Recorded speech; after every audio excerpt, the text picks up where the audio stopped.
क्या आप जानते हैं कि हज़रत आदम अलैहिस्सलाम से लेकर हज़रत ईसा अलैहिस्सलाम तक जितने भी अंबिया किराम तशरीफ़ लाए उन सब ने हज़रत मोहम्मद सल्लल्लाहु अलैहि वसल्लम और उनके अहले बैत उनके घराने की शान बयान की और नबी अलैहिस्सलाम के तशरीफ़ लाने की पेशन गोई अपनी कौमों के सामने करते रहे। जिस रात नबी अलैहिस्सलाम इस दुनिया में तशरीफ़ लाए उस रात की तमाम निशानियाँ यहूदियों के यहाँ मौजूद थीं। यही वजह थी कि हुजूर अलैहिस्सलाम को दाई हलीमा के स्पुर्द करके दूर दराज मकाम पर भेज दिया गया जहां यहूदी आप तक ना पहुंच सके, क्योंकि ये यहूदी ही थे जो आपकी दिन रात तलाश कर रहे थे। वो जानते थे कि वो आने वाला आ चुका है जिसकी पेशन गोई हजरत मूसा अलैहिस्सलाम ने की थी। इसी तरह हिंदुओं और ईसाइयों के यहाँ भी आप अलैहिस्सलाम और आपकी अहले बैत का तज़किरा किताबों में मौजूद है। जिन अंबिया को किताबों और सहीफों से नवाजा गया उनकी किताबों और सहीफों में आपकी तशरीफ आवरी के किस्से मौजूद हैं। आज दुश्मनाने इस्लाम ने अपनी किताबों में से वो चैप्टर ही गायब कर दिए हैं जिनमें आप अलैहिस्सलाम का तज़किरा था, और जिन किताबों से वो आपका तज़किरा गायब ना कर सके उन्होंने वो कुतुब खाने ही जला डाले। उनको ये डर था कि अगर हमारी कौमों ने हुजूर अलैहिस्सलाम का जिक्र अपनी किताबों में पढ़ लिया तो लोग जोक दर जोक मुसलमान होने लगेंगे और दुनिया से दूसरे मजहब नायाब हो जाएंगे।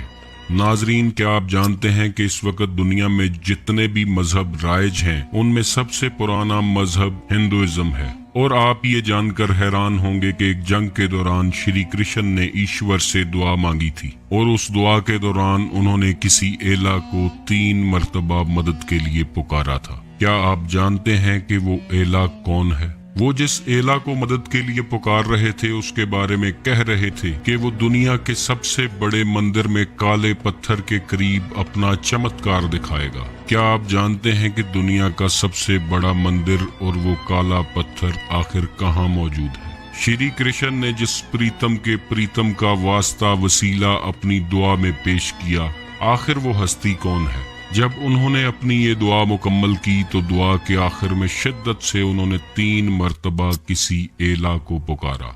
आपके लिए ये जानना इंतहाई जरूरी है कि वो एला कौन है जिसे श्री कृष्ण अपनी नुसरत और मदद के लिए पुकार रहे थे। आज की इस वीडियो में इन तमाम राजों से पर्दा उठाएंगे। आपका वीडियो को लाइक और शेयर करना हमारा हौसला बढ़ाता है। आपसे गुजारिश है कि चैनल को सब्सक्राइब भी कीजिएगा ताकि आपका और हमारा राब्ता बना रहे। तो चलते हैं उस हस्ती की जानिब जिसे श्री कृष्ण जंग के दौरान अपनी मदद के लिए पुकार रहे थे।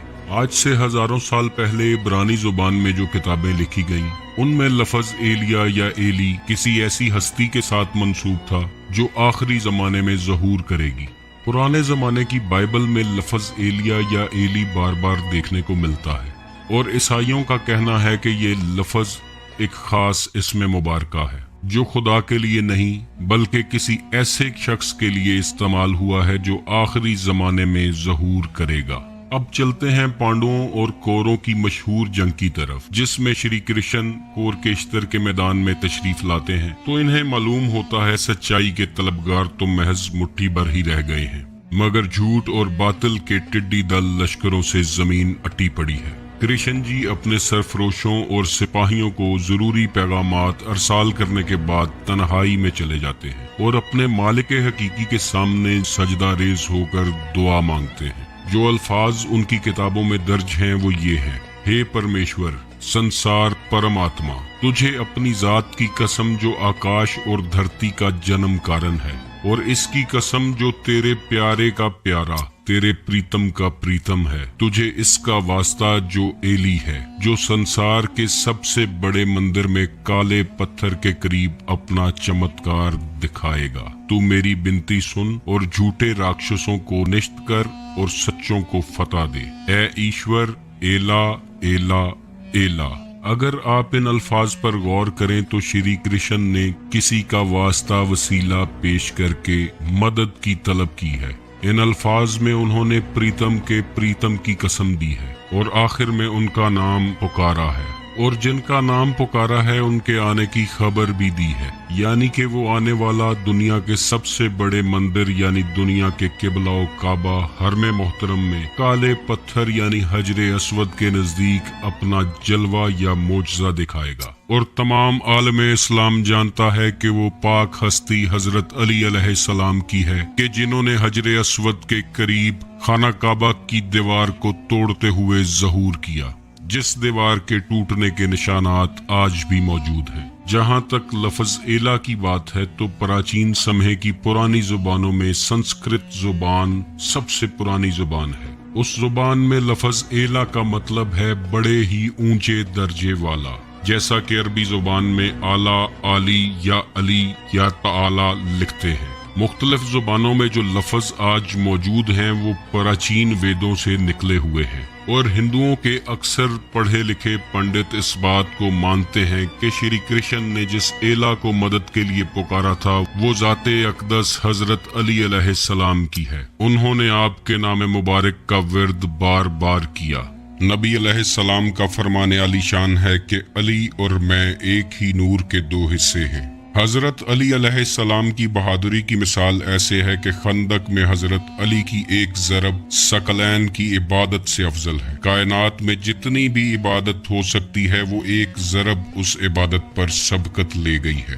آج بھی اولیاء اللہ اور آپ کے چاہنے والے آپ کو مدد کے لیے پکارتے ہیں اور مدد کو آتے ہوئے اپنی آنکھوں سے دیکھتے ہیں۔ نبی علیہ السلام کی ایک اور بہت اتھینٹک حدیث ہے کہ اے علی، نہیں پہچانا کسی نے خدا کو سوائے میرے اور تمہارے، نہیں پہچانا کسی نے مجھ کو سوائے خدا کے اور تمہارے، اور نہیں پہچانا کسی نے تم کو سوائے خدا کے اور میرے۔ پھر یہ لوگ کس طرح کہتے ہیں کہ تمہاری معرفت حاصل ہو گئی ہے؟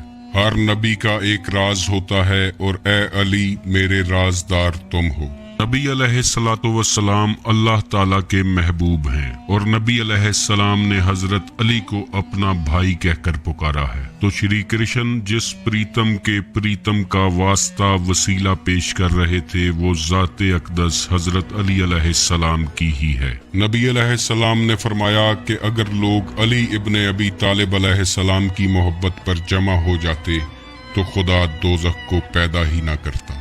لہٰذا انسان کو چاہیے کہ وہ سنی، شیعہ، دیوبندی، وہابی، بریلوی کے جھگڑوں سے بالا تر ہو کر حضرت علی علیہ السلام کی ذات اقدس کو اسٹڈی کرنے کی کوشش کرے۔ حضرت علی علیہ السلام کی ذات اقدس منبع فیوز و برکات ہے، منبع روحانیت اور منبع ولایت ہے۔ جسے بھی اللہ تعالیٰ کی معرفت نصیب ہوگی وہ اسی در سے ہوگی، کیونکہ حضرت علی علیہ السلام ہی باب مدینۃ العلم ہے، اور جو علم کا متلاشی ہوگا اس کو علم کے دروازے تک آنا پڑے گا۔ اللہ تعالیٰ آپ کو اور مجھے حضرت علی علیہ السلام کے فیوز و برکات سے مشرف فرمائے۔